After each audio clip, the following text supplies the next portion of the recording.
action let's go 저 건물을 찾으러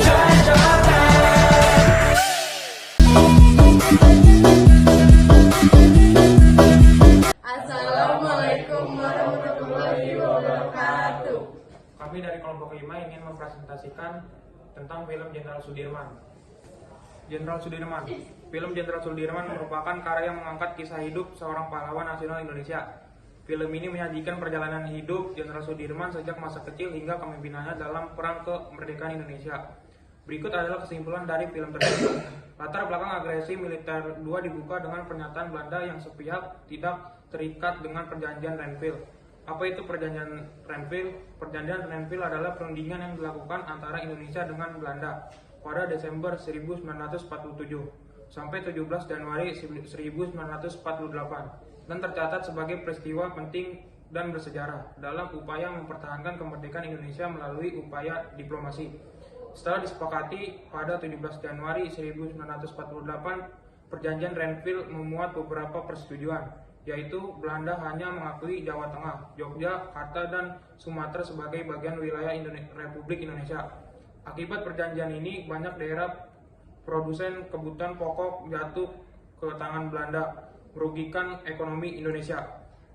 Jenderal Sudirman dengan tim kecilnya yang terdiri dari tentara dan dokter pribadinya melakukan perjalanan ke arah selatan dan memulai perlawanannya gerilya selama 7 bulan.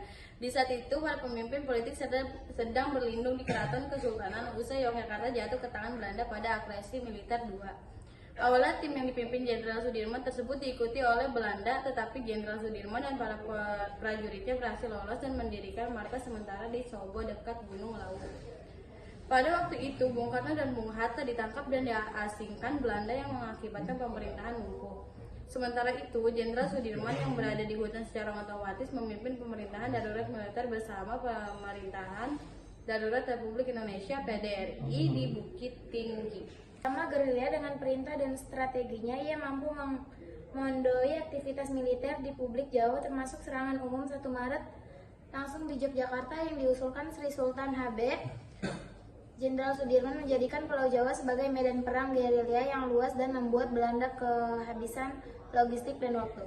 Bahwa Jenderal Sudirman berjuang dalam kekuatan saketara yaitu paru-paru sebelah terluka, tetapi dengan semangatnya sang jenderal terus melakukan perjuangan sebagai rasa cintanya pada tanah air. Berapa kali Jenderal Sudirman berhadapan dengan tentara Belanda, tapi mereka tidak berhasil menangkapnya.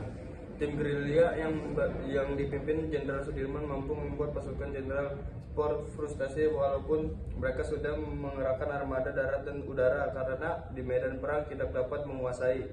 Kerjasama antara TNI dan rakyatlah yang akhirnya memenangkan perang, yang membuat Belanda akhirnya menghentikan agresi militer dan mengakui kedaulatan RI secara utuh.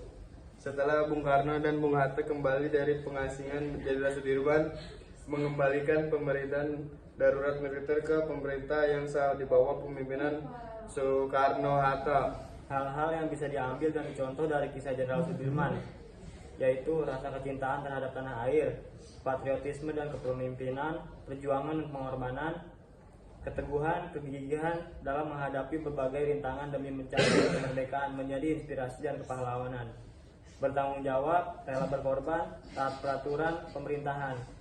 Sejarah perjuangan Jenderal Sudirman yaitu 1. Perang gerilya. Jenderal Sudirman memimpin perjuangan gerilya dengan berpindah-pindah dalam keadaan kekuatannya yang semakin menurun. 2. Perundingan Rumroyen pada 1 Mei 1949. Peran Jenderal Sudirman sangat penting dalam mempertahankan kemerdekaan.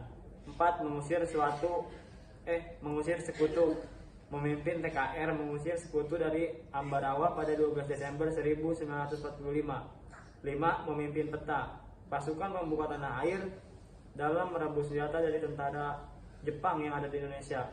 6. Menjadi Ketua BKR, Badan Keamanan Rakyat, untuk wilayah Banyumas pada 23 Agustus 1949. Jenderal Sudirman meninggal dunia di Magelang dan dimakamkan di Taman Makam Pahlawan Semaki, Yogyakarta pada tanggal 29 Januari 1950.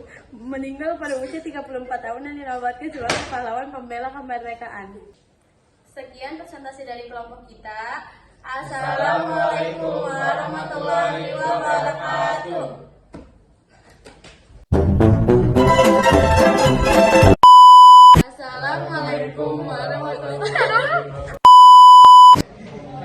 Mandi mau izin.